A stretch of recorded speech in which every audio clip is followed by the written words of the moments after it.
السلام علیکم ورحمۃ اللہ وبرکاتہ۔ میں ہوں ذوالفقار علی چشتی۔ آپ دیکھ رہے ہیں ہمارا یوٹیوب چینل پر نئے آنے والے دوستوں سے گزارش ہے ہمارے چینل کو سبسکرائب کریں اور ساتھ ہی بیل آئیکن کو دبا دیں۔ دوستوں، ہم آپ کو ورد وظائف اور نسخے دیسی ٹوٹکے وغیرہ تو بتاتے رہتے ہیں، تو ہم نے سوچا کہ آج عشق مصطفیٰ کے اوپر ہم ایک ویڈیو بنائیں۔ تو دوستوں، ایک واقعہ سناتا ہوں۔ ایک شخص کھڑا کہہ رہا تھا، حی علی الصلاح حی علی الفلاح، آؤ صلاح کی طرف آؤ فلاح کی طرف۔ ایک یہودی آیا، اس کے منہ پر تھپڑ مار کے چلا گیا۔ اس شخص نے تھوڑی دیر اپنا گال سلایا اور پھر کہنا شروع ہو گیا، حی علی الصلاح حی علی الفلاح، آؤ صلاح کی طرف آؤ فلاح کی طرف۔ پھر ایک دوسرا یہودی آیا، اس کے منہ پر تھوکا اور چلا گیا۔ اس شخص نے رومال اٹھایا، اپنا منہ صاف کرا اور پھر کہنا شروع ہو گیا، حی علی الصلاح حی علی الفلاح، آؤ صلاح کی طرف آؤ فلاح کی طرف۔ پھر ایک تیسرا یہودی آیا، اس کو دھکا دے کے گرا دیا۔ پھر اتنے میں ایک چھوٹی سی بدننی بچی پانی کا کٹورا ہاتھ میں لیا اس شخص کے پاس لے کر آئی، کہنے لگی بابا پانی۔ تو اس یہودی نے ہتھیلی مار کر اس پانی کے کٹورے کو بھی گرا دیا اور دھکا دے کے اس بچی کو بھی گرا دیا اور چلا گیا۔ وہ شخص اٹھا، اس نے اس بچی کو اٹھایا، گود میں اٹھایا، اس کے آنسو پوچھے، اس کو پیار کیا، کہنے لگا کہ بیٹا رو مت، یہ تیرے بابا کا فرض ہے۔ دوستوں، وہ شخص کوئی اور نہیں، وہ ہمارے پیارے نبی حضور اکرم صلی اللہ تعالیٰ علیہ وآلہ وسلم تھے۔ اس واقعے کا مقصد یہ ہے کہ رونگٹے کھڑے ہو جاتے ہیں کہ ایسی عظیم و شان قربانی کے بعد ہمیں یہ اسلام ملا ہے۔ بات یہ ہمیں تو ایک چیز ہمیں تو یہ اسلام پلیٹ میں رکھ کر ملی ہے، ہمیں اس کے لیے کوئی قربانی نہیں دینی پڑی، کوئی جنگ نہیں کرنی پڑی، کوئی محاذ نہیں کرنے پڑے، کوئی مشکلات نہیں اٹھانی پڑی۔ ہم نے تو اس دنیا میں آئے، ہم نے اس دنیا میں آ کر آنکھ کھولی، مولوی صاحب نے آ کر ہمارے کانوں میں اذان دی اور کہا کہ مبارک ہو، تو سرکار کا امتی بن کر پیدا ہوا ہے۔ ارے جس کے لیے 1.25 لاکھ انبیاء جس کے منتظر رہے، جس کے لیے کئی نبیوں نے دعائیں کری کہ یا اللہ ہم سے نبوت لے لے، ہمیں سرکار کا امتی بنا کر بھیج دے۔ ہم خوش نصیب ہیں۔ ہم صرف یہ ایک ایسا احسان ہے خدا کا ہم پر کہ ہم اس احسان کا بدلہ اگر ساری زندگی ہم سجدے میں پڑے رہیں نا، ساری زندگی ہم سجدے میں گرے رہیں اور ہمیں موت آ جائے، تو ہم تب بھی پوری زندگی ہم سجدہ ریزی کرنے کے بعد بھی ہم اس احسان کا بدلہ ہم نہیں اتار سکتے۔ فبی آلاء ربکما تکذبان، اللہ قرآن میں فرماتا ہے اور تم میری کون کون سی نعمتوں کو جھٹلاؤ گے، تو اس میں سے ایک سب سے بڑی نعمت یہ ہے کہ اس نے ہمیں سرکار کا امتی بنا کر بھیجا ہے۔ تو دوستوں، بات احساس کی ہے، بات عزت کی ہے۔ ظاہر ہے جس انسان کی غیرت مر جائے اس کے لیے تو پھر کچھ ہے ہی نہیں۔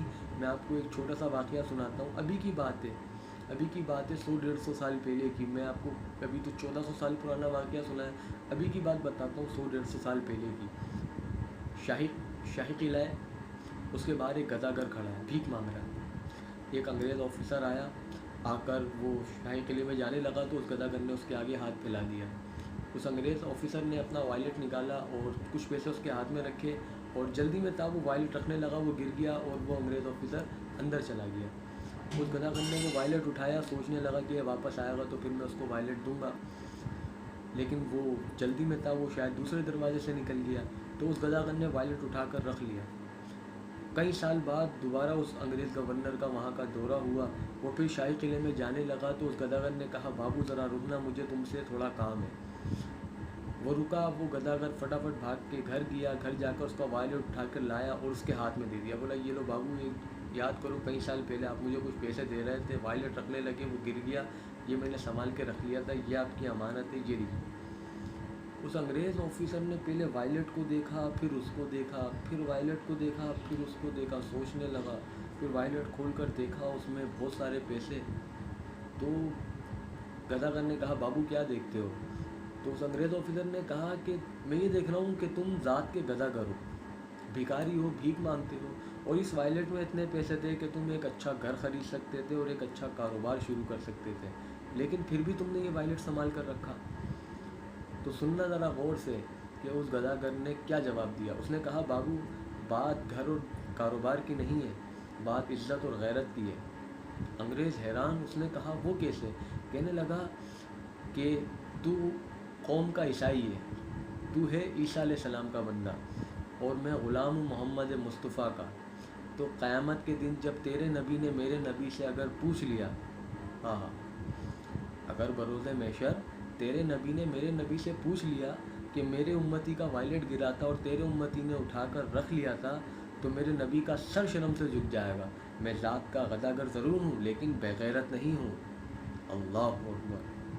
دوستوں ایسے واقعات سنتے ہیں تو ایمان تازہ ہوتا ہے، رونگٹے کھڑے ہوتے ہیں. آپ سوچیں ابھی چند سال قبل کی بات ہے، 1500 سال 1450 سال پرانی بات نہیں سنا رہا ہوں میں، حضور کے دور کی نہیں، ابھی کی بتا رہا ہوں، انگریزوں کے دور کی، 100-150 سال پارٹیشن سے پہلے کی بات ہے. تو اس وقت ہمارا جو ایک ہمارے نبی کی امت کے ایک معمولی سے گداگر کے ایمان کا یہ عالم تھا. تو ہم لوگوں کو پھر آپ کو سمجھدار ہیں، اس سے زیادہ میں نہیں کہوں گا. تو یاد رکھنا پیسہ سب کچھ نہیں ہے. یہ سب پیسہ شہرت یہ افسانوی چیزیں، آنے جانے والی چیزیں. مین چیز ایمان ہے. ہم مسلمان ہیں، ہمیں اپنے ایمان پر قابو رکھنا ہے، ثابت قدم رہنا ہے، ٹھیک ہے، کیونکہ اور ہمیں اپنے اوپر پراؤڈ ہونا چاہیے، کیونکہ ہمیں ایک دن مرنا ہے. تو زمین میلی نہیں ہوتی، زمن میلا نہیں ہوتا، محمد کے غلاموں کا کفن میلا نہیں ہوتا. الحمدللہ اللہ پاک ہمیں اور آپ سب کو حضور کی زیارت اور حضور کی زیارت کی سعادت عطا فرمائے. انشاءاللہ پھر آپ سے ملاقات ہوتی ہے. اب تک کے لیے اتنا ہی. السلام علیکم.